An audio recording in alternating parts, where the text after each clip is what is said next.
Kıymetli dostlarım, kıymetli kardeşlerim, her zaman olduğu üzere söz verdiğimiz gibi gene buradayız. Müsaade ederseniz kardeşlerim, gelenek olduğu üzere yoklamayla başlamak istiyorum. Çünkü biliyorsunuz bunlar hep kaytarıyorlar. Süslü Süleyman, çok ayıp etti. Yüzündeki boyalar düşünce gerçek hali nasıl ortaya çıktı? Dur, bunları sonra konuşacağız, şimdi yoklama zamanı. Derin Mehmet ameliyat olduğu için Bodrum'da hastanede. O yüzden dolayı centilmenlik gereği biz Akıncı kültüründen olduğumuz için pusu kültürü yapmayız onlar gibi. Sülü gibi. Sisli sülü gibi. O yüzden dolayı kendisini bu hafta yoklama almayacağız. Bu sefer almayacağız. Lan maaşı namusu kadar olan gazeteciler geldiniz mi? Bir yere ayrılmayın. Şerefli gazeteciler baş tacı. Lan çakma solcular! Siz zaten meraklısınız, hiç ayrılmazsınız siz. Gıcık kapıyorsunuz ya bana, onun için hep gelirsiniz lan siz. Tamam, şerefli olanlar baş tacı. Kıymetli dostlarım, kıymetli kardeşlerim. Çok keyifli bir gün geçireceğiz. Atmosferin değişikliğini görmüşsünüzdür. Türkiye'den kalabalık misafirlerimiz geldi. O yüzden dolayı aslında ben Düşkün Abdülkadir'le Süslü Sülü'yü bekliyordum. Ama onlar gelmediler. Her zaman olduğu gibi yüce devletimizi işin içine karıştırdılar. O yüzden dolayı bir yer değişikliği yaptık. Belki önümüzdeki günlerde bir yer değişikliği daha yapmayı düşünüyoruz. Kıymetli dostlarım, kıymetli kardeşlerim. Bir de bana diyorlar ki, ya sen işte halka oynuyorsun. Okuyorum böyle şey yapıyorum. Lan kime oynayayım da? Kime oynayacağım? Aslında siz bilmiyorsunuz. Vallahi patron olan sizsiniz. Mesela kanunlar var ya. Siz milletvekillerini seçiyorsunuz. Milletvekilleri kanunları yazıyor. Ondan sonra o kanunlarla da insanlar bir şekilde yönetim uygulanıyor. Yani piramidin en üstünde sizsiniz. Ben dünyanın neresine gittiysem hep böyleydi. Ama bir tek bizim ülkemizde böyle değil. Bizim insanımız kendisini hep böyle şey gibi hissediyor. Ama inanın patron sizsiniz. Ben de ne yapayım dedim, patrona gideyim. Çünkü kanunlar onların seçtiğiyle yazılıyorsa kanunlardan daha güçlü olan halk. O yüzden size anlatıyorum kardeşim. Yoksa böyle kamera karşısında zaman geçirmeyi çok sevdiğim için vallahi değil, billahi değil. Bir de ya bize o kadar arkadaşlar diyorlar ki ya çok büyük paralar veriyorlar. İşte bir anlaşma yapılınca lan dedim bırakın oğlum, ondan sonra diyecekler adam yoluna çıkmayın. Paranın peşinde anlatıyor duruyor. Ya biz bu kadar centilmence yaklaşıyoruz. Bazı arkadaşlar bahisler düzenlemişler. Lan benim üstümden yol bulmaya çalışıyorsunuz. Ayıp ya. Yok ceketle mi gömlekle mi? Bak terse yatırdım. Bahisler kapandı. Benim sırtımdan çok para kazandılar. Artık işe uyandım. Hiçbirinize yol buldurmam üstümden. Kıymetli kardeşlerim, tabii bu işin makarası. Bugün çok ama çok ciddi konular bölümüne giriş yapmaya başlayacağız.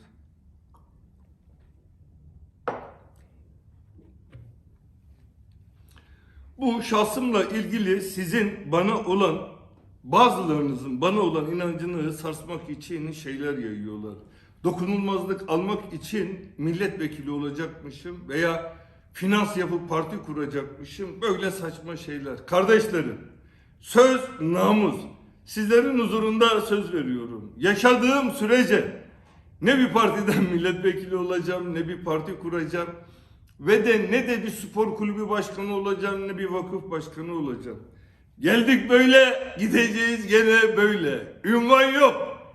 Tek bir isteğimiz var. Var olduğumuz sürece Turan ülküsü için, Birleşik Türk Devletleri için mücadele edeceğiz. Vallahi de başaracağız, billahi de başaracağız. Bir de bana şey diyorlar. Ya sen bu kadar böyle okumuşsun, devleti nasıl kutsallaştırıyorsun? Önümüzdeki bölümlerde onu da anlatacağım. Yani ilerleyen dakikalarda onu da anlatacağım. Bir de şey diyorlar. Ya sen Turan diyorsun, faşistsin. Sultan Galiye sosyalist duru. Düşüncesini okudunuz mu? Ya bir at gözlüğünüz var. Bakıyorsunuz, dünyayı görmüyorsunuz. Dünya yenileniyor, dünya değişiyor. Bu sebeple birilerine yem olmamak için güçlü olmak lazım. Neyse, bunlara biz değineceğiz. Kardeşlerim, bunun sözünü verdik. Sürü! Duydun mu? Milletvekilliği için yapmıyorum. Bir de sokağa çıkıp milleti sokağa döküp ben ortalığı karıştırmak için. Kardeşlerim, size şunu söylüyorum. Benim düşüncelerime, fikrime değer verenlere, serden geçtilere, vatan fedailerine, vatanın delilerine söylüyorum.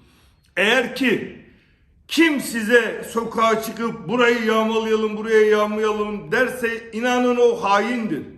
Bir gün ben size bu şekilde dersem sokağa çıkın, yağmalayın.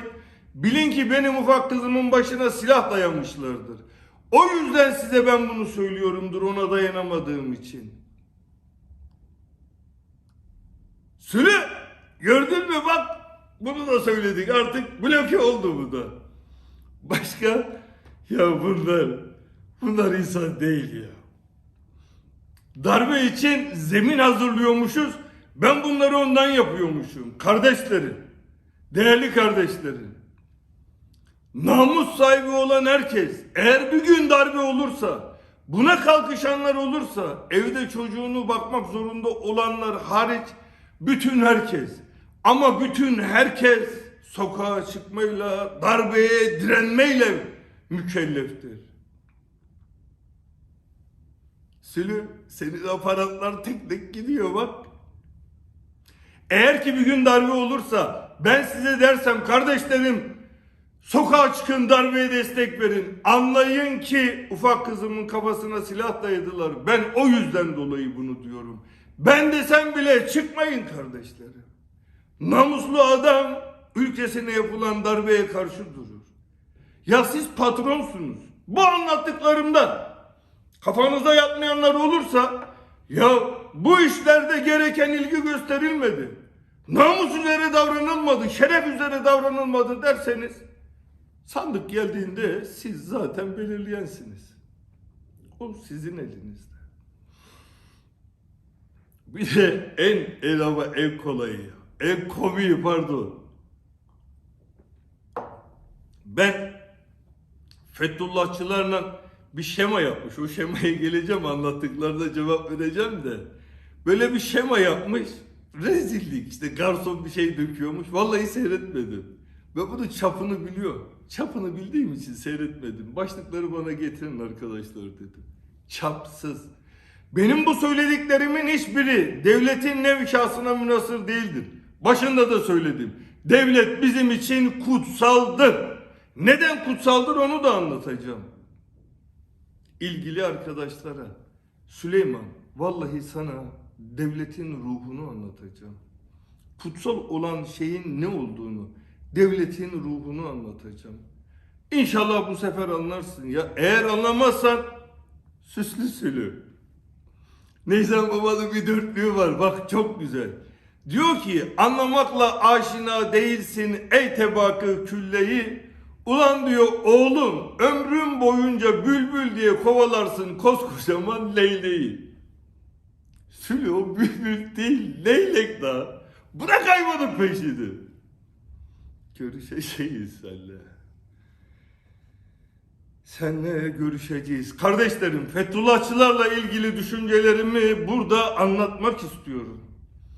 Eğer ki bana Fethullahçılar cennetin anahtarını getirirlerse ben onlara derim ki, ben 80'lerde sizin masumiyetinizi görüp ya bunlar iyi insanlar diyenlerdenim. Yani bütün ülke gibi. Ama ben sizin içinizdeki canavarı gördüm. Ölüsü bence şehit Kudüs'ü okur. Memleketine gidecek ambulans parası yoktu. O zaman ambulanslardan para alıyorlardı. Ben Kudüs'ü, o insanı Ergenekon'un finansörü diye aylarca temiz toplum, temiz toplum, temiz toplum diye yaygara yapıp, ya adamın ölüsünü evine getirecek parası olmayan adamı Ergenekon örgütünün finansörü diye tüm ülkeye inandırdılar. Bunlar diyorlar bana, seni diyorlar cenazeye işte FETÖ'cüler değil, şunlar yollamadı, sen Hakk'a girdin diye yazıyorlar. Lan bırak! Ben sizin tehdiratınızdan geçtim, hem de nasıl geçtim? Ya siz yapmadınız mı? Asker evinde arama yapıyorsunuz, general adamın çocuk pornosu çıktı diye gazetelere verdiniz ya. Ya o adam halen daha düşünsene, yanına bir ufak çocuk gelse sevmeye çekinir. Ulan acaba millet yanlış mı anlar diye. Ve adamın evine siz koydunuz. Veya başka bir tane general bir otelde kız arkadaşıyla beraber gidiyor. Otelde ihbar var deyip girip kadının çantasını ararken avuç içinde bir tane ekstaziyi bırakıp büyük skandal, general işte kadın uyuşturucu partisi, kan tahlili bile yok. Çünkü siz koydunuz. General namuslu adamdı, istifa etti. Kendisini tanımıyor. Daha örnek vereyim mi? Ali Tatar. Ya en son herkes uyansın diye adam kafasına sıktı, kendini öldürdü. Bunlar gazetelerde de yazdılar, biliyor musunuz kardeşlerim? Hesap vermeden nereye gidiyorsun? Vallahi sizin elinizde cennetin anahtarı olsa ben o cennete girmem. Ya siz Muzaffer abi kanser hastası, inim inim, onu ayrı anlatacağım. İnim inim inlettiğiniz adam öldü ya, şehit oldu. Ali Tatar da şehittir bence.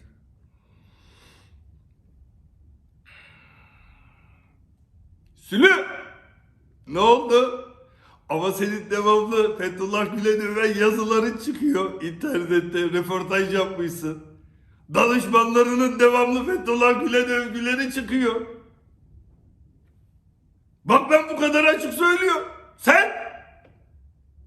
Ben Süleyman'ın buraya maketini koydum da ondan onunla öyle konuşuyor. Süslü Süleyman kardeşlerim benim. Ya bir de en komiği ne biliyor musunuz? Bir tane Anadolu Ajansı muhabiri, ismini bilmiyorum, bir genç arkadaş Süleyman Soylu ile ilgili bir soru sordu ya. Adamın abisi FETÖ'cüymüş dediler. Bakın şimdi devleti anlatacağım size birazdan, bu ön altlığı. Bunlar kamikaze gibiymiş. Bekler birden vururmuş. Ya senin elinde devletin imkanları yok muydu? Bilmiyor muydun onun abisinin FETÖ'cü olduğunu? Onun abisi FETÖ'cüyse orada 2 tane bakan bu konularla muhatap, onun da abisi FETÖ'cü. Bunlar haşhaşi ise birden hedefe odaklanıp vururlarsa, her abisi FETÖ'cü olan da FETÖ'cüyse o zaman bakan devletin sırlarının nerede olduğu toplantıyı dinliyor. O da gizli haşhaşi ise taklit. Ben öyle bir şey demiyorum asla. Asla. Yani yaptığınız savunmanın mantıksızlığını anlatıyorum. Ya ciğeri yanmış adam söylüyor da. Yarın onu FETÖ'cü bulursunuz. FETÖ'cüler de öyle yapardı. O onu aramış, o da onu aramış, o da onu aramış. La zaten 7. aramada bir insan, köydeki en sade yaşayan bir insan bile dünyada her insanı silsileyle aramış oluyor. Onun bir matematiği vardı da uzun, şimdi burada anlatmayayım onu. Ya devletin ruhunu yok ettiniz. Namusunu zaten de kelediniz de ruhunu da yok ettiniz. Kıymetli kardeşlerim, kıymetli dostlarım, müsaade ederseniz bu böyle sol kesimdeki arkadaşlar bana bunu çok söylüyor. Devletin sen neden kutsuyorsun? Tamam, anlatacağım. Süleyman, ama esas vallahi sana anlatacağım. Bak yemin ediyorum. Bu makara değil, bunu ciddi anlatacağım. Kıymetli kardeşlerim, bizim aklımızda böyle öğrettiler. Devlet bilmem bir şey genel müdürlüğü binasıdır. Bilmem bir şey daire başkanlığıdır. Bilmem bir şey işte orada nöbetçilerdir. O devletin araçlarıdır. Devlet böyle bir şey değil. Dün devlet çadırdaydı. Yarın da uzay mekiği gibi yerlerde olacak. Devlet bir ruhtur. Kutsal olan da devletin ruhudur. Peki bu devletin ruhu nedir? Binlerce senedir yaşanılan ihanetlerin, yapılan savaşların, uğranılan entrikaların ve bu acıların, hüzünlerin, mutlulukların ve tüm başarıların, başarısızlıkların Ve tüm bunların toplamından oluşan tecrübenin damıtılarak bugüne kadar gelmiş olan bilgi birikiminin adı devletin ruhudur. Devletin aklıdır. Hep onun için diyorum. Devletin iki şeyi vardır. Bir namusu, bir de aklı. Devletin namusu demek ne demek bilir misiniz? Biz gençliğimizde işte çok gençtim, 16-17 yaşında. Bir emniyet amiri tanıdığımız vardı. Bir tane polis memuru biraz hileli bir iş yapmış. Bir adama söz vermiş. O adam geldi, o emniyet amiri o hileli işi bildiği halde adamın işini o şekilde halledilmesine izin verdi, biliyor musunuz? O zaman emniyet müdürü yoktu. İlçelerde emniyet amirleri vardı. Sonra o polisi sürgüne yolladı, hakkında dava açtı. Dedim ki ya neden böyle yaptın? O polis dedi devleti temsil ediyor. Devletin sözü yere düşmez dedi. Düşmemeli. Devletin namusu budur dedi. Biz devletin namusunu o büyüklerimizden öğrendik. Durmadan yalan, durmadan yalan, durmadan yalan. Şimdi televizyona çıkmışsın, rezil rüsva edeceğim seni. Rezil rüsva edeceğim, inan. Üzülüyorum, utanıyorum, mahcup oluyorum. Devletin bakanına inanan en fazla %9 çıkıyor. %91 onun suç örgütü dediği olan insana inanıyor. Zaten orada oturuşun, vücut dili okuyanların hepsinin psikolojisi, suçüstü yakalanmış bir insanın ezikliği hali vardı üstünde. Gördüm resmini. Gazetecilere de bir atar yapmışsın ya girerken içeri. Sürü!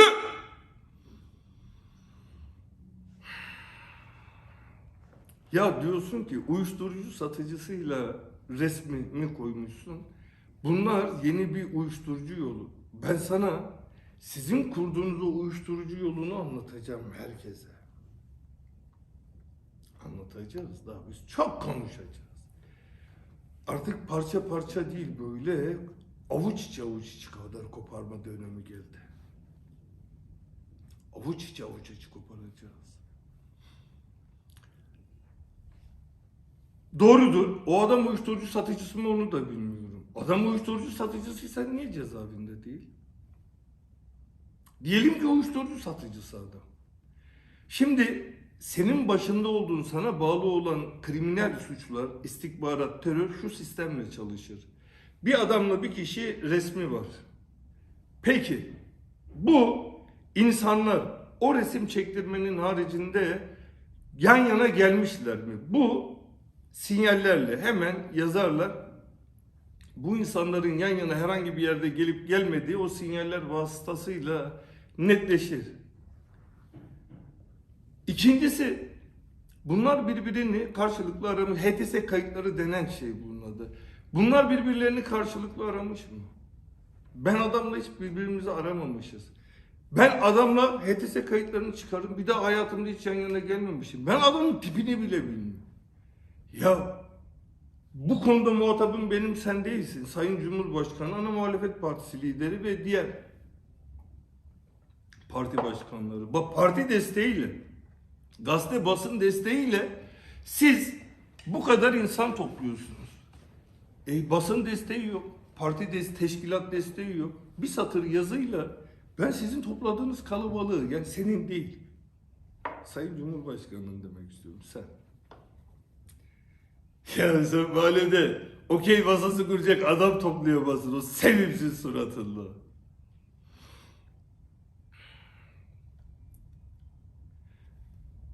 Bak, benim bu adamla yan yana gelmişliğim onun haricinde, ki ben Türkiye'de en çok resmi olan insanım.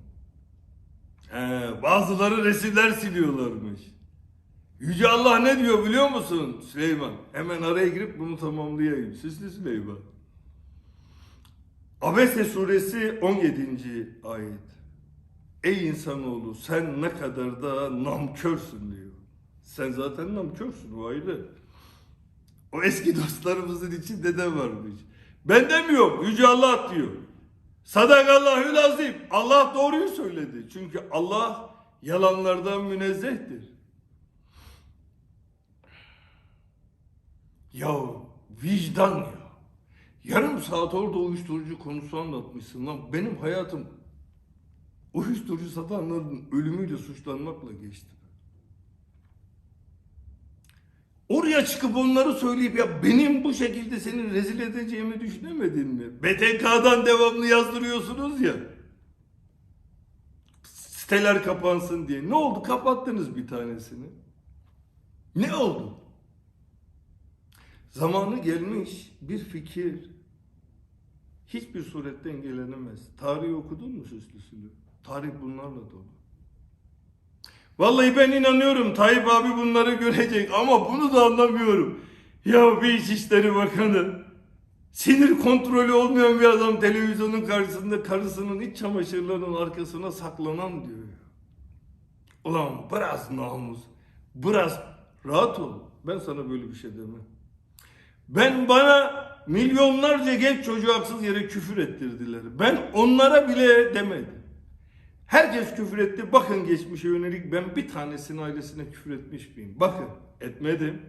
Etmem. Çünkü biz akıncı ruhluyuz. Çünkü biz serden geçtiyiz. Fedaiyiz. Vatan delisiyiz. Biz namus üzereyiz. Edep, ahlak biliriz. Devletin bakanı olacaksın. Şimdi rezil olacaksın da. Ya bir yalanı söylerken bilmiyor musun? Yani yalanın ömrü kısadır. Ben en başından beri ne söyledim? İlk geldiklerinde kadın polis yoktu. Diğer polis memurları görevini yaptı. Onlardan Allah razı olsun dedi. 2 tanesi özellikle yaşlı olan biri eşimi silahla duvara iten, çocukların odasına girip silah doğrultan. Lan o görüntüleri niye vermiyor? He? Milleti kandıracaksın he? Ben o 2 bayan polis kardeşimize teşekkür etmedim mi? Etmedim mi ben o 2 bayan polis kardeşimize teşekkür etmedim mi? Evde bayan polis geldi demedim mi? Ve milletin aklıyla dalga geçiyorsun. Ey Süleyman ey. Bak millet seni nasıl gömdü? Organize suç örgütü lideri karşısında %9. Sizin parti anketleri 30 bin denekle yapılıyor. 300 küsür bin kişinin verdiği oy. Çapın yok. Televizyonda tehdit ediyorsun ya, oradan çıktıktan sonra da bu tehditlerine devam etmiş. Alabiliyorlarsa alsınlar. Nasıl bir güç? O nasıl gücü anlatacağım biraz sonra kardeşlerim. Yeni uyuşturucu rotası nedir? Size ben delilleriyle, ispatlarıyla anlatacağım. Yanlış adam. Yanlış zaman.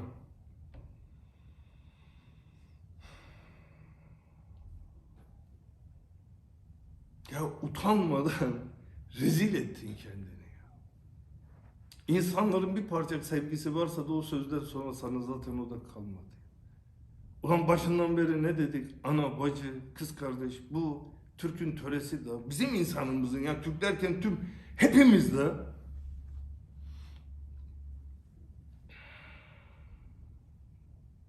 Senin karşında o oturanlar var ya, onlar robottu biliyor değil mi? Gazeteci değillerdi. Vallahi robotlardı ya.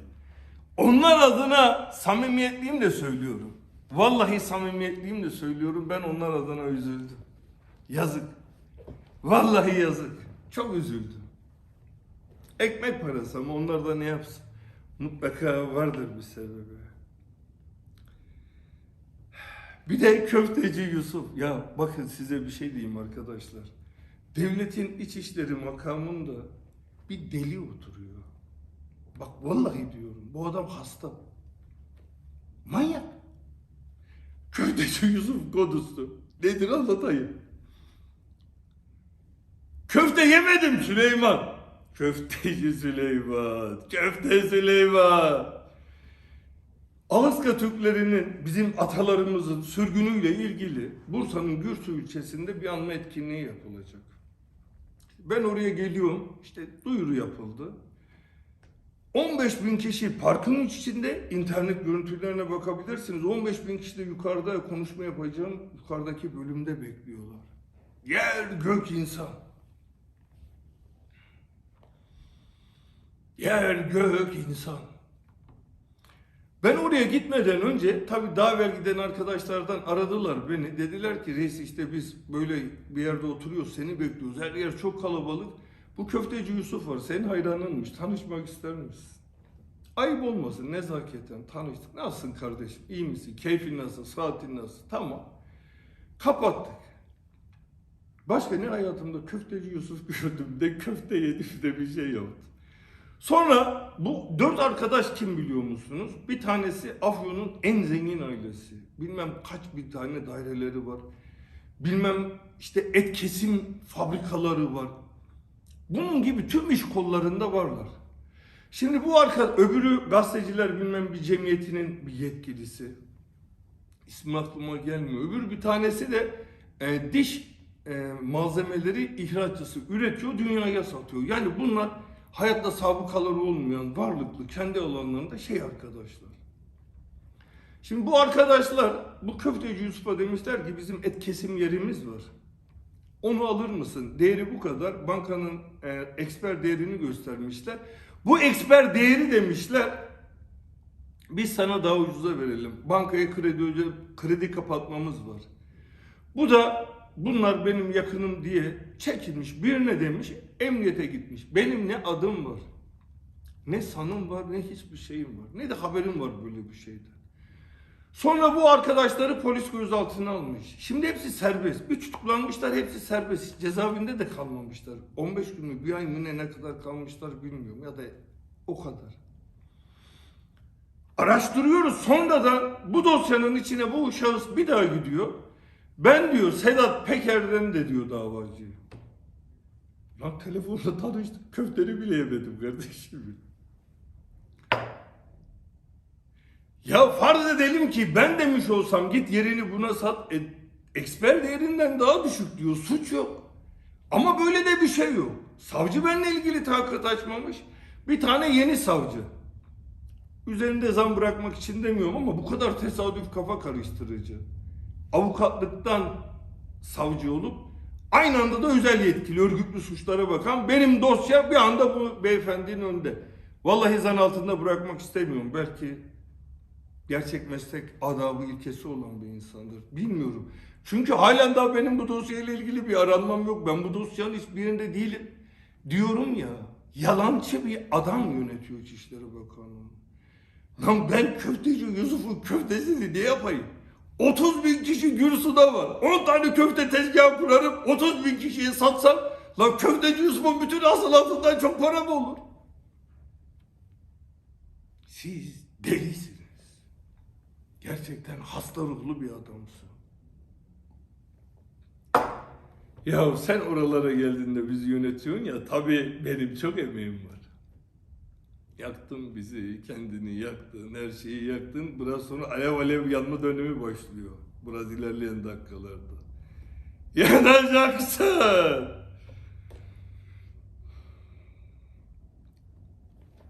Sülü, bizim oralarda bir hikaye var bilir misin? Dur sana onu anlatayım. Bizim bir aslan ormana çıkmış. Tabii onun hayalinde geyik, keçi filan yakalayıp yemek var. Bir bakmış bir tane küçük bir şey almış, tam ağzına atacak. Kedi. Kedi demiş ki lan saygısız sen ne yapıyorsun? O da demiş ya ne oldu? Ulan demiş ben senin dayınım. Lan nasıl dayımsın demiş, sen küçücüksün. Demiş ki oğlum ben demiş insanoğlunun eline düştü. İnsanoğlunun eline düşünce adamı böyle yaparlar demiş. Bununla muhatap olmamış. Aslan bunu atmış, yoluna devam ederken sonra avcıların ağına yakalanmış. Tabi avcılar buna odunla vur Allah vur. Çünkü silahla vururlarsa kürkünün değeri gidecek. Buna başlamışlar vurmaya. Vur Allah vur. Vur Allah vur. Sabahki olay ulan demiş demek insanoğlu dedikleri bu. Başlamış yalvarmaya.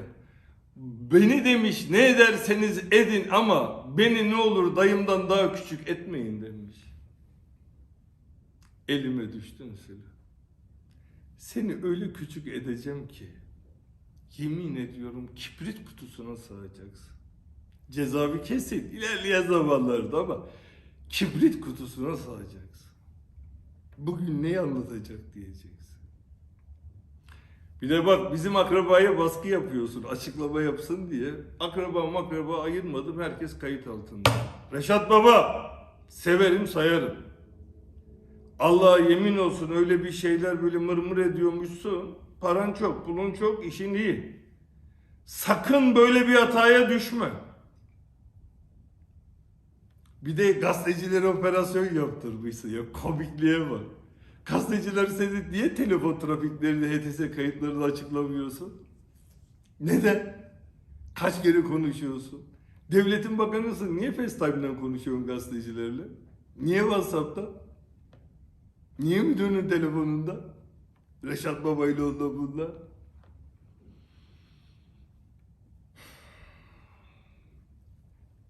Sana sözüm olsun. Bugüne kadar üzdüğün benim çocuklarım ve eşim dahil, üzdüğün bütün çocuklar ve onların anneleri için devletin o şerefli makamından ayrıldığında bir gün gene yüzleşeceğiz. Bu dünya böyle sürmez. Senin boynuna köpek tasması takıp seni sokaklarda gezdireceğim. Köpek tasmasıyla gezeceksin. Kolpacı. Yan yan yürümeyle olmuyor bu işlerde. Alıp gelsene düşkünsülüğü. Abdülkadir'e düşkün Abdülkadir. Kıymetli kardeşlerim, bir de bu arkadaşların bir kozu var. Birleşik Arap Emirlikleri'nde Türk düşmanı bir Birleşik Arap Emirlikleri'nin şeyi varmış.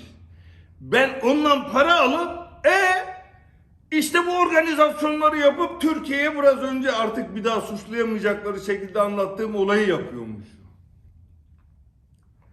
Kardeşlerim, size hep diyordum ya, bunlar bana ne yaptı gittiğim ülkelerde anlatacağım. Siz de dinleyin. Sonra bir kelime söyleyeceğim. Ben Türkiye'den çıktım, lanet olsun dedim ya. Kitaplarımı aldım, çocuklarım yanımda geliyor gidiyorlar, eşim. Sakin, huzurlu, açıklama yapmıyorum, hiçbir şey yapmıyorum, kimseyle kavga etmiyorum, lanet gelsin diyorum, hiç kimseyle muhataplığım yok. 8 ay kaldı. 8 ayın sonunda emniyetten bana bir davet. Lan herkes arkadaşımız orada da. Bütün iktidar partisi ortakları, onlar, herkes.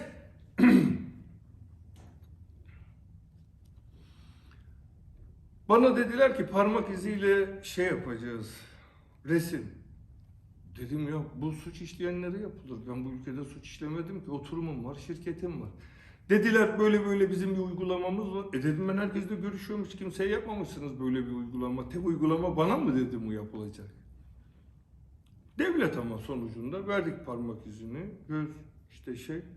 göz değil pardon, resim. Oradan çıktım tabii yılların kurduyuz, bozkurduyuz. Kurt Mehmet Ağa, biz bozkurtuz. Hemen araştırdım, Türkiye Interpol'ünden yazı gelmiş. Aynı anda Sırp gazeteleri de haber yapmaya başladı. Sırbistan'la kimin arası iyi? Bizim. Diğer bizim Müslüman ülkelerden daha çok Sırbistan'a yardım ediyoruz. Bizim TİKA bile. Bütün her şeyi oraya yapıyor. Tabii hemen işi anladım. Ama ya orada da bir çevre yaptık. Sayılıyoruz, seviliyoruz.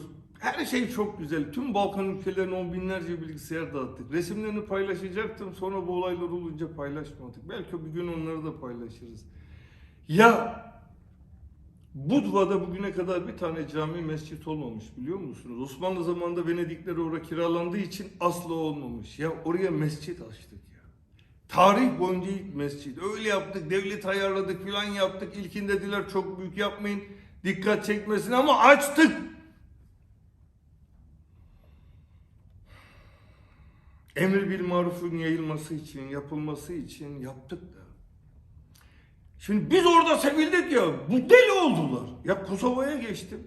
Orada da oturumum var. Kosova'da insanlar çok seviyor. UÇK ilk devlet kurulduğunda beni davet ettiler. Resmi törenle UÇK plaketler verildi, şey yapıldı. Yapmış olduğumuz yardımlardan dolayı savaş zamanı baktım orada da ambiyansta bir farklılık var. Gelgitler oluyor.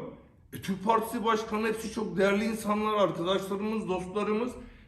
Hemen dedim Makedonya'ya geçeyim. Yani buradaki hava iyi değil dedim. Geçtim Makedonya'ya.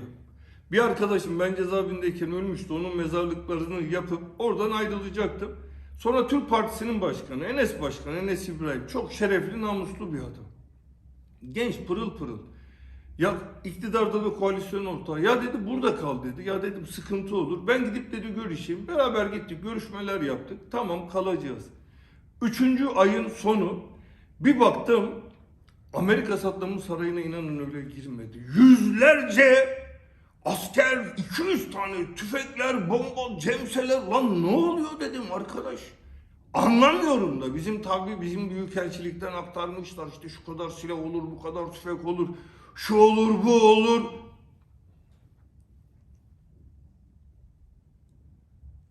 Adamlar çatışma bekliyor böyle.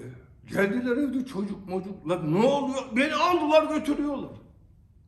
Polise yolları kesmişler.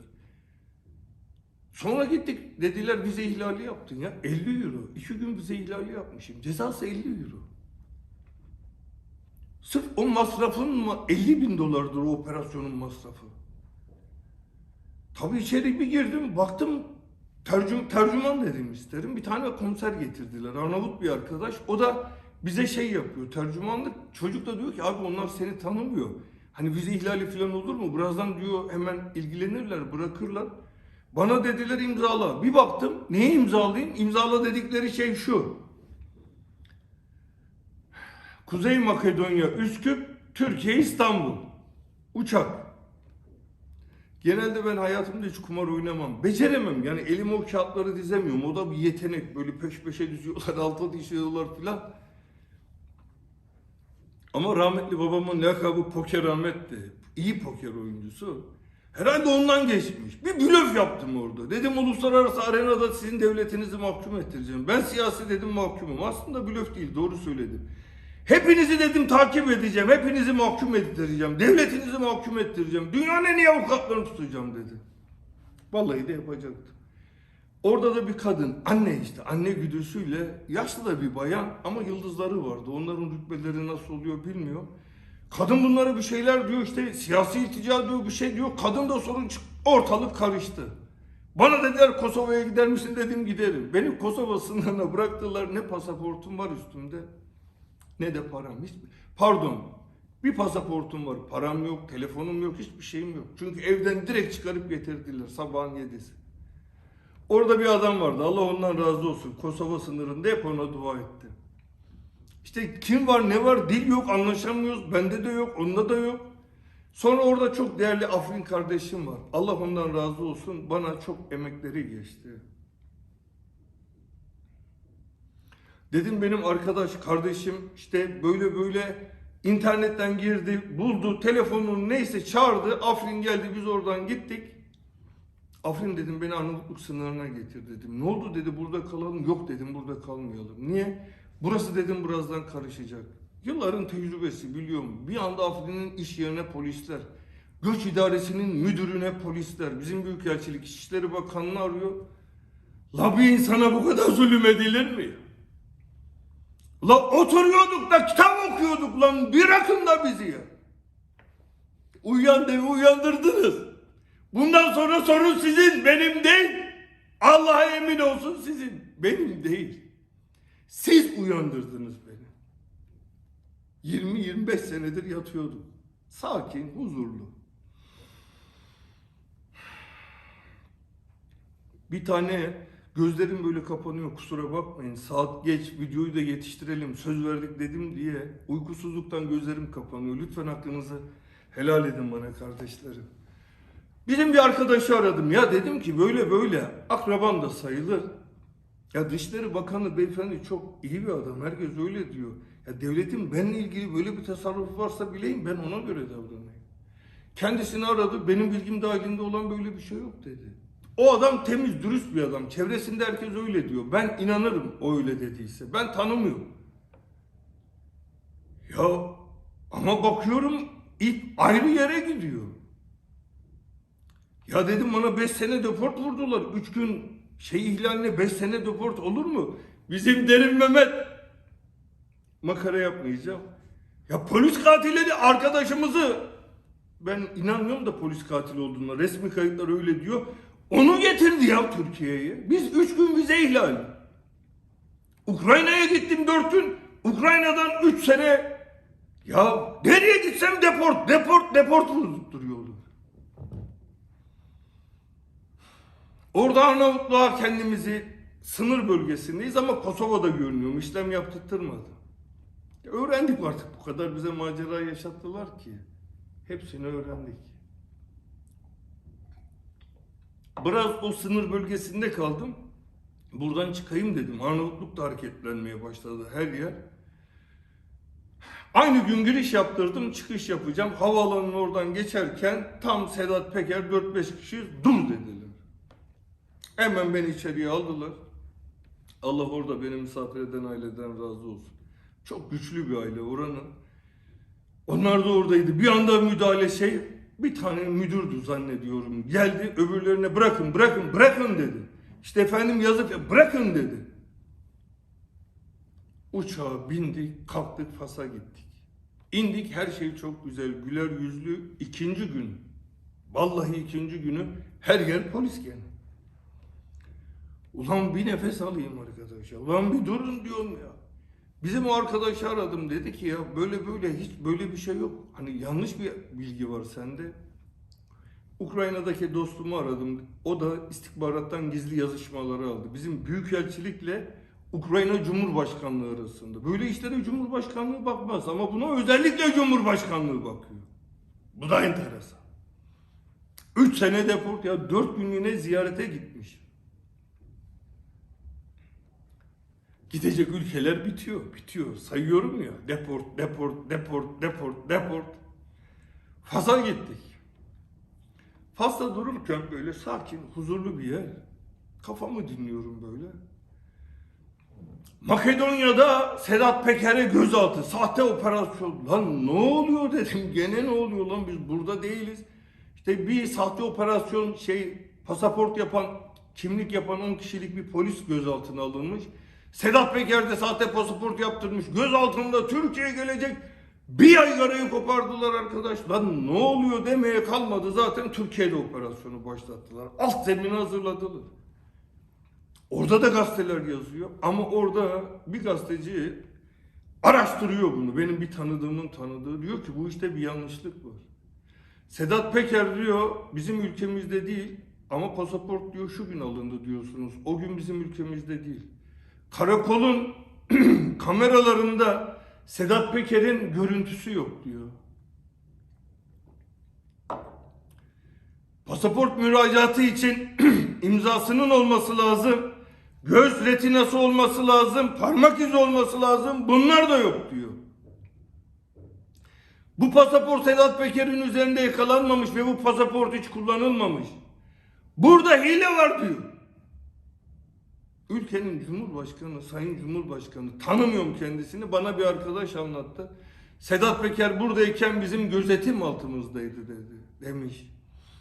Görüştüğü her şey takip ediliyordu. Bu ülkeye herkes gibi geldi, gelebilir. Diplomatlarla görüştü, parti başkanlarıyla görüştü, belediye başkanları, milletvekilleri, hayır kuruluşları hepsiyle görüştü. Hepsi devletin bilgisinde. Bu ülkede suç işlemedi dedi. Bana o operasyon olacağını biliyor zaten bizim büyükelçilik. Tak oradan beni o operasyona. Sadece resmim var. Başka hiçbir şeyim yok. Bir de bu operasyona kılıf hazırlanacaktı. Ben Fas'tan gelecektim. Gazeteciler araştırsanıza Fas'a insansız hava aracı hibe edilmiş mi? Veya çok düşük paralarla verilmiş mi? Bir araştırsanıza, gazetecisiniz. Laf konuşuyoruz da.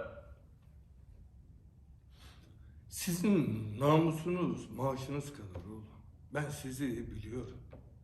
Herkesin de bilmesini sağlıyorum. Temiz toplumcular, ortalığı yere verdiniz, Aydın Doğan indirsin büyük milyar dolarlık işleri, Dinç Bilgin indirsin. Sizin temiz toplumunuz bu lan. Hep bir de hümanizmden anlatır bunlar. Kardeşlerim, vallahi diyorum, hep hümanizmden. Lan ben siyasal hümanizmi Rotterdamlı Erasmus'tan okudum. Psikolojik hümanizmi Abraham Maslow'dan okudum.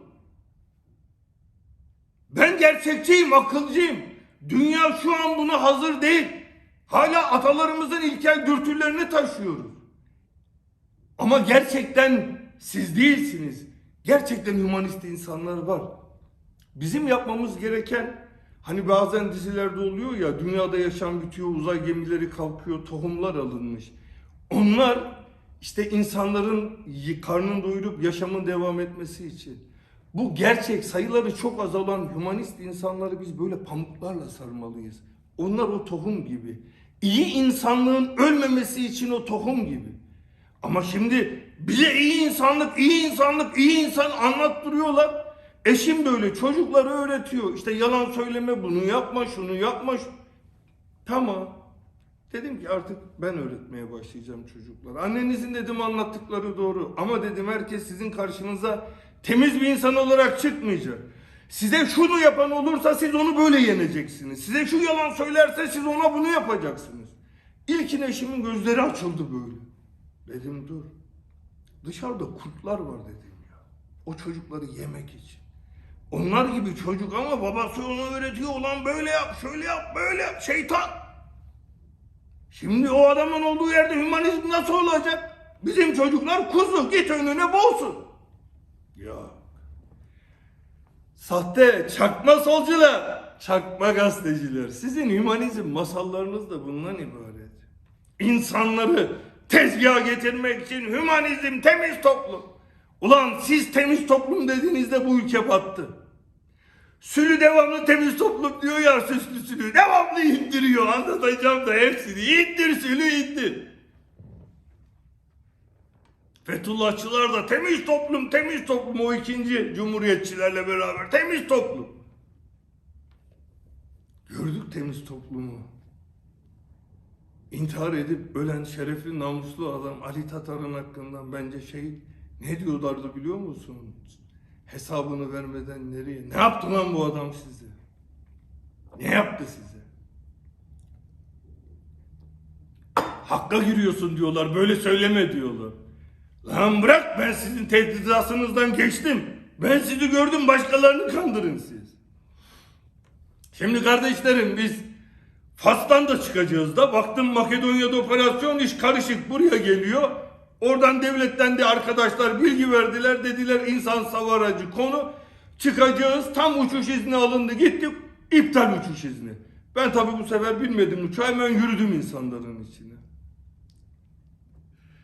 Ya bana neler ettiler diyorum ya. Lan neler ettiler arkadaş. Uyan devi uyandırdınız, bunu yaptınız. Göreceksiniz. Bir tripoda, bir kameraya zekaya yenileceksiniz. İnşallah Tayyip abi gereğini bunların yapar, yoksa artık insanlar tüm her şeyi biliyor. Ya devletin televizyon kanalında bir insanın eşinin iç çamaşırını ağzına dolayan adam hala orada duruyor. Ya bırak bunların hiçbirini yapmasın. Lan bu suçların hiçbirini işlemesin. Ulan hangi bakan böyle bir namussuzluk yapabilir? Kim lan o? Köpek tasmasıyla gezdireceğim ulan seni.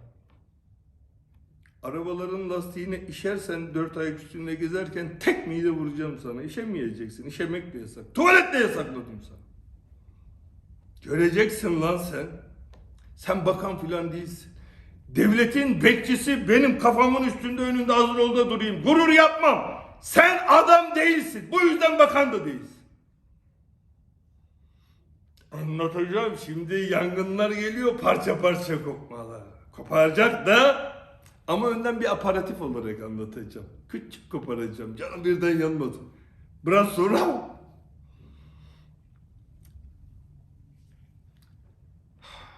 neyse biz telefonlar geldik buraya sabahın 5'inde. Hiç kimsenin haberi yok. Vallahi diyorum. Hala da adamlar anlamaya çalışıyorlar bu nedir diye. Bir de bana diyorlar ya, buranın diyorlar devletiyle anlaştı. Bura bize düşman diyorlar. Bizim Dışişleri Bakanımız bayramın ilk günü, hani biz daha büyük devlettik, hiyerarşide onların araması gerekmez mi? Yaş olarak benim bildiğim bizim Dışişleri Bakanı daha yaşlı. Niye bizim Dışişleri Bakanımız bayramlaşmak için aradı o zaman? Pardon, burayı. Neden? O zaman bizim Dışişleri Bakanımız da burayla anlaşma içinde, Birleşik Arap Emirlikleri ile. Bir film var. Lan böyle saçma şey olur mu? Rusya'ya gidemem. Çeçenistan'a geçmişte yaptığım yardımlardan dolayı. Adamlar kindar. Rusya'nın etkisi alanındaki devletlere gidemiyor. Amerika olmaz, İsrail olmaz, Yunanistan olmaz, Kıbrıs Rum kesimi, Ermenistan. Ya da bana bir liste verin. Biz şunlarla şu zaman düşman olacağız, şu zaman şunlarla barışacağız. Ben yolculuk programlarımı buna göre ayarlayayım. Şeref namus sözü. Bileğimi diyet koyuyorum. Sözüme sahip bir adamım, biliyorsunuz. Düşmanlarım da bunu söyler. Bana resmi olarak bir yazı versinler. Yarın sabah buradan ayrılacağım. Sedat Peker videoları yapana kadar onunla ilgili hiçbir tahkikat yapmayacağız. İstediği ülkeye gidebilir, oradan çıksın diye. Yarın çıkacak.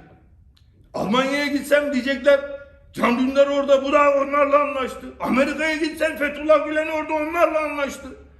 Ulan zaten İsrail'e gitsen bak gördün mü onu Yahudiler destekliyormuş. Lan Yunanistan'a gitsek bak tarihi düşmana gitti. Lan gidecek ülke mi var? Nereye gideyim? Anlattım da lan 100 tane ülkeye deport vurdurdunuz. Ulan bir insana bu zulüm olmaz. Ama uyandırdınız. Sonu nasıl bitecek önemli değil. Allah'a yemin olsun.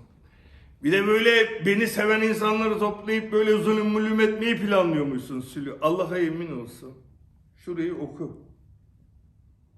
Ben sabahlara kadar devlete zarar gelmesin diye yaptığım açıklamalardan uluslararası hukuku okuyorum. Bak bu gözümdeki şişlikler var ya.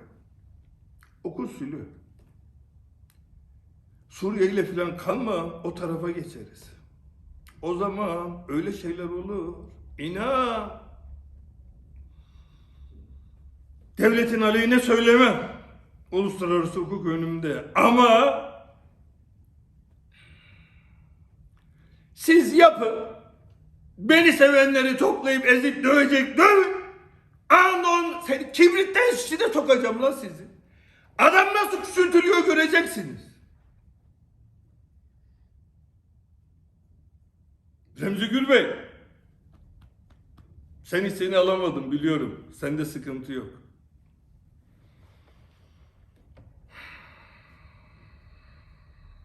Göreceksiniz. Yapın devletten resmi açıklama. Uluslararası hukuku bağlayacak. Sabah buradan ayrılmazsam şerefsizim. Sabah ayrılacağım. Birleşik Arap Emirlikleri kahpesiniz ulan. Kahpesiniz. İnsanlara bana olan inancını nasıl kırarız değil mi? Lan halk bir kere inandı mı inanır. Ben anlatıyorum da ben senin gibi fare gibi böyle mi yaptım lan? Bak anlatıyorum adam gibi. Nasıl gözünden bir suçluluk psikolojisi yakalanmışsın? Ulan bana neler ettiniz lan siz? Ulan gittik orada Karadağ'da oturup kitap okuyup yaşayalım diye ulan bana neler ettiniz siz? Ama şimdi sıra bende. Parça parça koparma evresi de bitiyor Süleyman. Kütle kütle koparacağım. Göreceksiniz. Bir de bazı böyle şeyciler var. Diyorlar ki ya bu diyorlar çocuğunun gözyaşı için falan olacak bir hikaye değil. Dünyayı ateşe bu olmaz diyorlar. Bizim insanımızı tanımıyorsunuz vallahi. Ben hep Karadenizliyim derim dikkat ederseniz. Kafkas asıllı. Bizim Doğu Karadeniz yani Trabzon, Rize, Artvin hep Kafkas asıllıdır genelde. Bizim insanlarımız ya bir tavuk yan bahçeye gitti diye 5 kişinin çatışmada birbirini öldürdüğü bir olay hiç duydun mu? Böyle bir mantık olur mu? O pireyi pireden dolayı yorgan yapmak var ya bizden geliyor. Maraz derler bizim orada. Marazı tuttu, delirdi bu derler. Marazım tuttu lan, delirttiniz beni. Bu işin sonunda ne olacak diyorlar. Ben bu işin sonunda öyle bir hikaye yazacağım ki bir daha dünyada hiç kimse ne kadar güçlü olursa olsun ufak kız çocuklarını ve annelerini üzmeyecek. Bilecek. Ulan böyle bir hikaye oldu, dünya yandı, buradan da öyle bir şey çıkar diyecek. Bizim Feridun Başkan benimle konuşmuyordu. O çip olayını anlattım ya kardeşlerim. Vallahi küsmüştü bana. 10 gün sonra konuştu. Ben dedi bavulumu hazırladım, evde bekliyorum gelip alırlar diye. Ben dedi kusura bakma ifade vereceğim hakkında. Dedim abi ne diyeceğiz? Söyle de merak ettim. Şöyle diyecekmiş. O iktisatçıların da genel başkanı, aynı zamanda misal sanayici iş adamlarının da başkanı. 66 yaşında. Ben yazar aynı zamanda. En son kitabına şöyle yazmıştı ben cezaevindeyken. İşte beni anlatmıştı. Çağımızın Kürşat'ı demişti. Tabii abartmıştı yani. Seven insan sevdiğini abartır ya, kargaya yavrusu Şahin gibi gelir. Biz öyle görüp yüceltmiş, abartmıştı. Dedi ki bana telefonda, bir onunla şaka yaparım biliyorsunuz. Diyeceğim ki dedi polislere, ben onun Çin sarayını basacak Kürşat olduğunu zannettim. Bu deliymiş, Neron çıktı, dünyayı yakıyor. Benim bunlar işim yok diyeceğim dedi. Dedim seni bırakmam Feridun Başkan. Seni bırakmam. Allah'a yemin olsun. Bu dünyada da hak dünyada da beraberiz inşallah. Süle yaklaşıyoruz biliyorsun değil mi? Geliyor gelmekte olan. İlkin küçük bir parçadan başlıyorum Süle. Çok can yanmayacak. Senin bu akraban var ya Ankara'da Sadık Soylu. Bu Next bir iş merkezi var Ankara'da. Next Level diye geçiyor. Bu devletin bir yeri. Şimdi buraya bakanlığın tüm yüksek bürokratları orada. Bütün iş adamları orada. Murat Kurum bakan. O mu yönetiyor? Sadık Bey mi? Bir de bu bir adam var. Bak. Erdal Kayapınar. Çevre Bakanlığı Mekansal Planlama Genel Müdürü. Bu adamla ilgili bir FETÖ soruşturması varmış. O nasıl kapandı? Soruşturman kapandı. Genel müdürsün.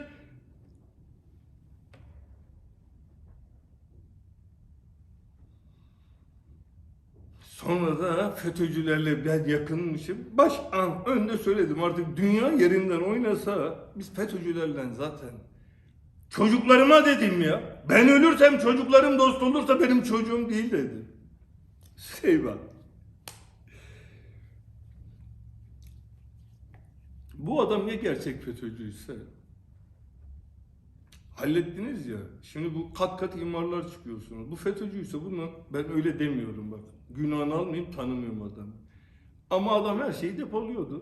Bu işin hesabı olacak diye. Lan devleti yok ettiniz. Artık insanlar FETÖ'ye inanmıyor. Bir tane şema çizmiş, bir tane garson lan bu kadar ciddi şey. Ya sizin iletişimle ilgili uzmanlarınız kim? Maaş vermeyin. Reklamcılığa vermeyin ya. Devleti düşürdüğün duruma bak ya.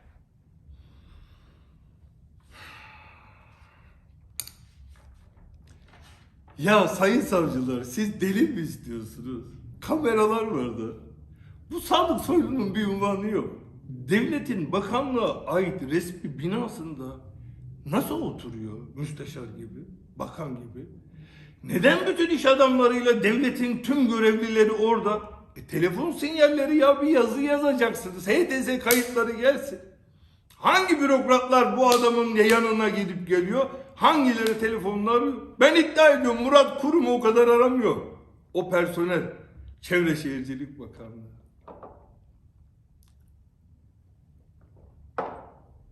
Gözlerimizi kapattık bir oyun oynuyoruz.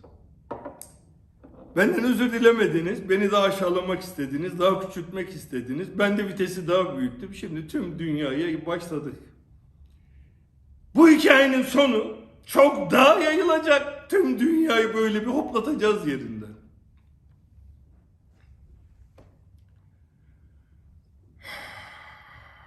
Şimdi kardeşlerim geldik esas konumuza. Bu kokainle ilgili gazeteciler böyle çok şey anlattılar filan ya. Ben size hikayenin gerçeğini anlatayım. Yani kokain önceden Kolombiya üzerinden geliyordu. Bu en son 4 ton 900 kilo geçen senenin zannediyorum Haziran. Evet 9 Haziran'da yakalandı. Daha sonra yeni bir güzergah çalışması. Çünkü DIA Amerika uyuşturucuyla mücadele çok güçlü orada ve çok baskın karakter.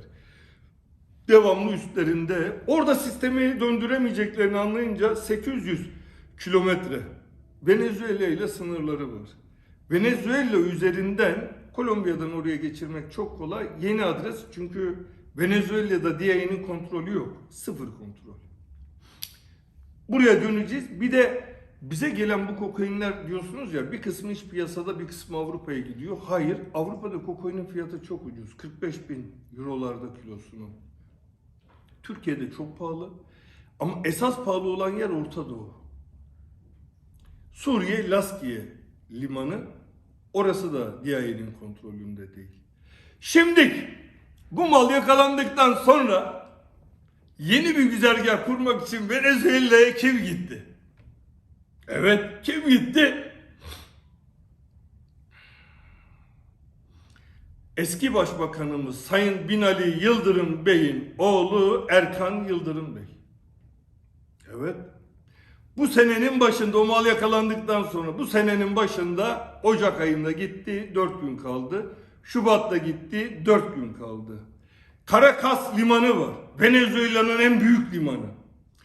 Oradan kuru yük gemileri direkt Türkiye'ye gelebiliyor. Ama konteyner gemileri Dominik üzerinde durma yapıp o şekilde devam edebiliyor. Yani esas gelen kokainler artık Dominik üzerinde de çok yakalanmalar başlayacak. Çünkü yeni güzergah burası. Ben bizim liman çok önemli dedim ya. İşte herkes anlattı oraya gemi girmez. Lan ben gemi girer mi dedi. Kokain bu şekilde Türkiye'ye giriş yaptıktan sonra 30 metre 35 metrelik yatlarla uzun yolculuk yapabilen 500 ton, 1 ton, 2 ton kokainler o şekilde dağılır.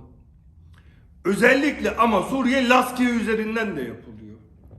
Şimdi para trafiği nasıl oluyor? Kıbrıs, Halil Falyalı. Tüm para trafiği buradan dönüyor kardeşlerim. Halil Falyalı denen şahıs 20 sene evvel hiçbir şey olmayan bir adam Kıbrıs'ın sahibi. Mesela biz övünüyoruz ya Kıbrıs'a gittik 50 tane FETÖ'cü aldık daha iyi 500 tane almak lazım. Şu suç gruplarını aldık geldik. Evet. Halil Falyalı'nın Türkiye'de 10 tane dosyası var. Neden Halil Falyalı'yı siz Türkiye'ye getirmiyorsunuz? Tüm yasa dışı bahis işi ondan geçiyor. Devletin resmi raporlarında da var. Bu adam Amerika DIA'yı almak istiyor. O da alamıyor. Diğer taraftan başka ülkeler almak istiyor uyuşturucu sevkiyatından. Onlar da alamıyor. Erkan Yıldırım, Halil Falyalı. Birazdan geleceğiz uyuşturucunun şeyine.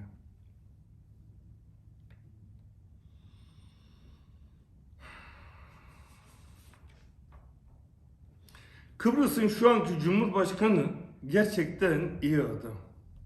Gerçekten iyi adam. Yani onun bu organizasyonun içinde olduğunu bilmiyorum ama şu anki kurulan bu organizasyon zaten çok eski zamanlarda kurulmaya başlandı. Hem uyuşturucunun hem kumarın merkezi haline getirilmesi için yapılan o çalışma.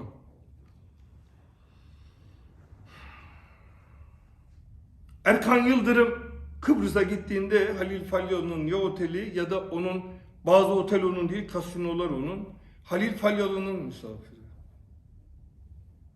İşte ben Binali Bey'in böyle bir organizasyonun içinde olduğunu düşünmüyorum. Ancak ilk zamanlar Erkan Yıldırım'la ilgili çektikleri kasetleri, kumar kasetleri değil, başka kasetleri, rüşvettir, şeydir.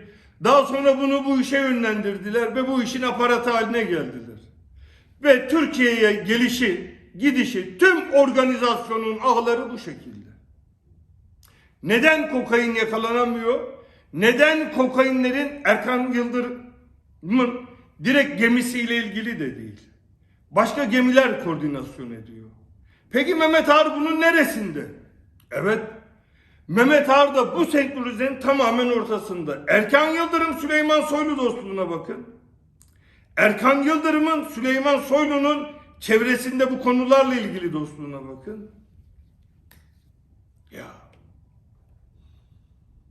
Bir de diyorlar devleti zora sokmak için anlatıyorum. Hayır, ben devleti zora sokmak için anlatmıyorum. Ya diyor ki ya, insanların aklıyla dalga geçiyor. 5 ton kokain yakalanmış. Hastalık vardı diyor. Ondan diyor polis yollayamadık. Öyle demiş. Lan bu 5 ton kokain lan, on değil. Özel uçağı kaldırsana Türkiye'den bir tane. Ya buna da gerek yok ki. Sayın savcı zahmet etmesin, ben yazdırayım. İlgili makama Adalet Bakanlığı üzerinden Dışişleri Bakanlığı vasıtasıyla Kolombiya Dışişleri Bakanlığı ile ilgili makama ulaştırılmak üzere. Şu tarihte ülkenizde yapılan uyuşturucu operasyonuyla ilgili ülkemizin adı geçmekte. Geminin varacağı yer burasıdır. Bu konuyla ilgili bilgi, belgeleri ivedi olarak göndermenizi talep ederiz. Düğme. Tak burada. Ya Sülü, sen zannediyorsun ki hani bak postacı geliyor, selam veriyor, herkes ona bakıyor, merak ediyor. Ya postacılık bitti. Adam göndermene gerek yok. Kıymetli kardeşlerim, bu hikayelerin hepsi böyledir. Rahmetli Uğur Mumcu. 1996'da Kutlu Adam'ın cinayetine deyince izledik. Söz namus. Belki bunu anlattığımda biraz böyle şey olacaksınız. Bizim devletimizle hiçbir alakası yok. Biz o zaman Korkut'tayken Mehmet Ağar hep beraberiz. Korkut abinin odası Mehmet Ağar'ın odasının yanında. Çok iyi dinleyin burayı. Çok iyi. Genciz, vatanseveriz, işte şu PKK'ya yardım ediyor ama genelde bana iş adamlarını yönlendiriyorlar. Faili meçhullerden ziyade. Onları da anlatacağım ama bugün yetişmez. Bu cinayetle ilgili olan. Bana dedi ki ya Kıbrıs'ta bir adam var. Evet abi dedim. Bu dediği Kıbrıs'ı Rumlara satmak istiyor. Lan çocuğuz, genciz zaten böyle, bizi bir doldur boşalt, bir doldur. Dedi ki bu 2 tane dedi profesyonel bana, dedim abi ben kendi öz kardeşimi vereceğim sana dedim. Öz kardeşimi. Evet. Atilla Peker'i dedim.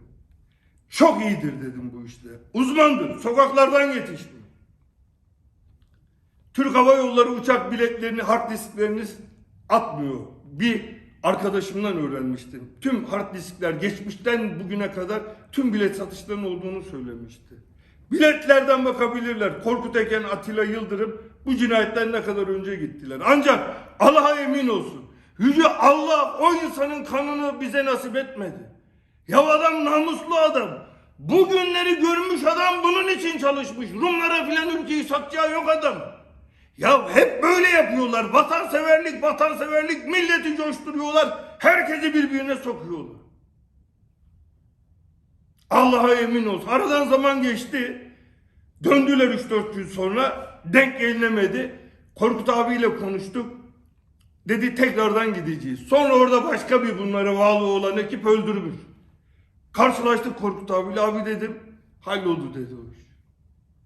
Atilla Peker kanser ameliyatı oldu, evde yatıyor. Namuslu adamdır o. Benim biraderim korkmaz, doğruyu anlatır. Hep ben öldürsek öldürdü derdim. Çünkü zaman aşımına girdi. Hiçbir hukuki kaidesi yok. Bir şeyden korktuğum için değil. Ancak Allah'a yemin olsun, Kur'an'a yemin olsun böyle oldu. Ya orada bir yeri soymuşlar. Onunla ilgili çalışma yapıyor ve bu kumar şeyinin, uyuşturucu şeyinin gitgide Kıbrıs genelini ele geçirip adam bunlarla ilgili çalışma yapıyor. Kıbrıs'ı Rumlara sattı diye. Adam Denktaş'la zaten mücadele arkadaşı. Sonra fikirleri biraz farklılaşıyor. Hep devlet için yapıyoruz. Hep devlet için. O kadıncağızın mücadelesine eşinin ben uzaktan hep izledim. Avrupalara müracaatlar etti, onu etti, bunu etti. Şimdi diyecekler ki niye anlatmadın? Lan neyi anlatayım? Sen gördüğün her şeyi anlatıyor musunuz siz? Hepimiz birbirimizin aynısıyız. Şimdi anlatacağım. Daha neler yaşayacağız? Kaç kişi böyle gitti? Bu Mehmet Ağar var ya, bu Mehmet Ağar. Emniyet Müdürlüğü döneminde en iyi arkadaşları Behçet Cantürk, Hüseyin Baybaş'ın, bütün Savaş Buldan, tüm uyuşturucu işi yapanlar bunun arkadaşı. Kürt iş adamları diyorlar ya, hayır, uyuşturucu işi yapıyorlardı hepsi. Hepsinden para aldı. Hepsinden. Hepsini, her işlerini hallediyordu. En son siyasete girip siyasette yönelip, çünkü hayali Cumhurbaşkanlığı, Göbek Bağı'nı oraya gömmüşler. Bir hikayesi var. Süleyman Bey'in koruma müdürü, Müne babası. Hikaye böyle. Ya oraya çıkarken adam tüm geçmişi temizlemek için Milli Güvenlik Konseyi'ne bir sunum yaptı. O zaman Tansu Hanım onu ikna etti. Sonra Milli Güvenlik Konseyi'ni, devletler kendi gelecekleri için bu tip eylemler yapabilir şeyinde bir sözlü karar çıkarttırıp sonra başladılar hepsini öldürmeye. Vallahi vatan millet için yapmadı ya. Yemin ediyorum onun için yapmadı. Kendi geçmişini temizlemek için. Vallahi Fuçe'den daha tehlikeli. Uğur Mumcu, görüşüne katılırsınız katılmazsınız. Bence şehittir. Ya namuslu adamdı, şerefli adamdı ya. Ya her şeyden önce dürüst adamdı. Neden öldürüldü? Öldürüldüğü zaman yazdığı yazılara bakın. Terörden beslenen terör lobları. Bunun üzerine çalışmak.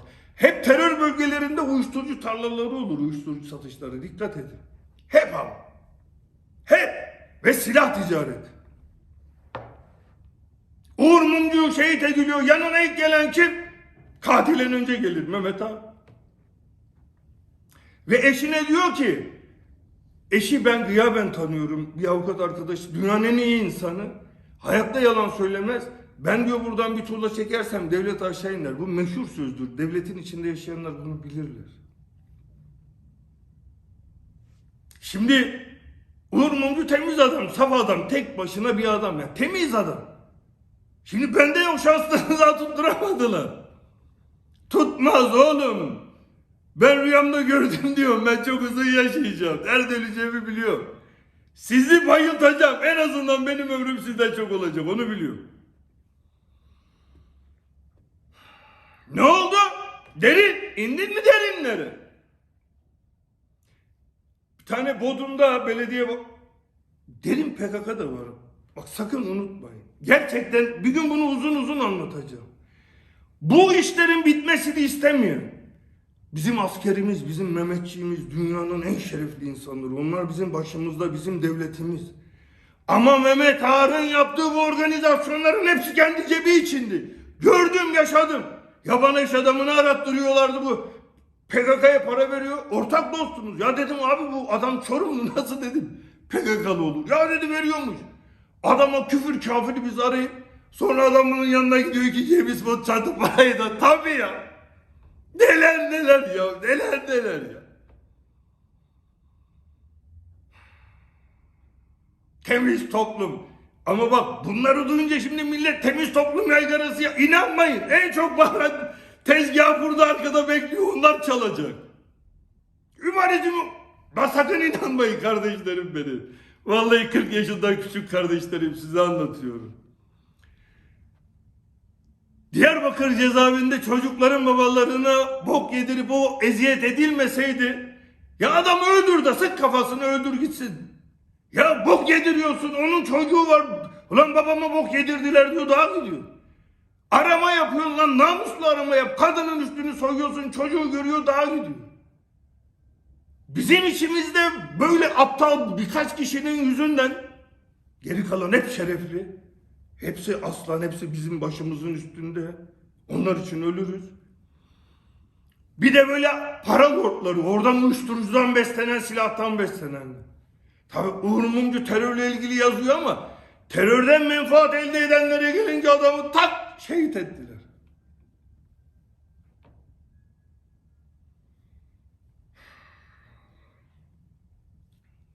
Süleyman, hadi sen bizim şu arkadaşları bir alsana.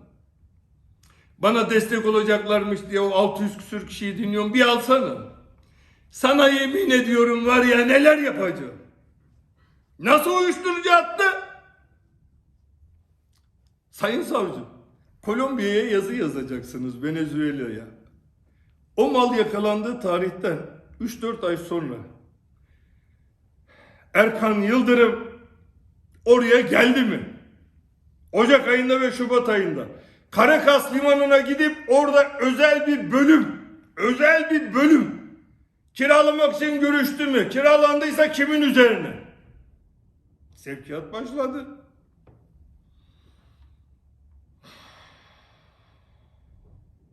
Temizlik. Lan pisliğisiniz. Bir de bana suç örgütülüyor. İğrençsiniz lan siz. Daha çok canınızı yakacağım, çok. Bana neler ettiniz lan siz? Bir ana çocuğuna bu yapılmaz. Uyuyan devi uyandırdınız. Uyuyan devi uyandırdınız. Bunları görüşeceğiz. Vallahi görüşeceğiz. Billahi görüşeceğiz.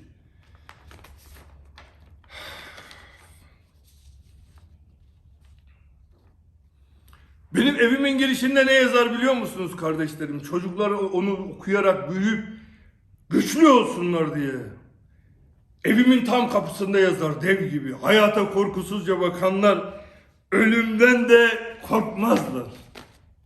Değerli kardeşlerim, 40 yaşından küçük kardeşlerim. Siz yeni bir dünya ve yeni bir ülke kurun. İnanın yeni bir dünya, yeni bir ülke kurun. Bu ülkenin 84 milyonunun bir olmaya ihtiyacı var. 2 sorun var. Gelecekte bizi büyük felaket bekleyen. Kürt meselesi, Alevi meselesi. Ya çözümleri çok basit. Çözülmemesi için hep uğraşılmış. Hep çözülmemesi için. Gelecek sıkıntılı günler var. O günlere hazır olmak için birlik olmak lazım. Bizi yoracaklar. Birlik olmak lazım. Kardeşlerim, değerli kardeşlerim, resimlerimi kaldıran arkadaşlara, tırsan arkadaşlara, Kutsal Kur'an'dan Abese suresinin o 7. ayetini söylemek istiyorum. Ey insanoğlu, siz ne kadar da nankörsünüz. Siz bunu yaparken ben halen daha burada kendimi yakma bahasına sizi korumaya çalışıyorum. Herkes anasından emdiği süte layık davranır. Ben anamdan emdiğim süte layık davranacağım. Ben adam satmam. Dost satmam. Sizi korumak için gerekirse kendimi de yakarım. Ama adam değilmişsiniz. Kıymetli kardeşlerim, kıymetli dostlarım, bu vatanın fedaileri, bu vatanın delileri, bu vatanın serdergeçlileri, Yüce Allah'a yemin olsun, Turan'ı kuracağız. Türk birliğini kuracağız. Yüce Allah'a emanet olun kardeşlerim.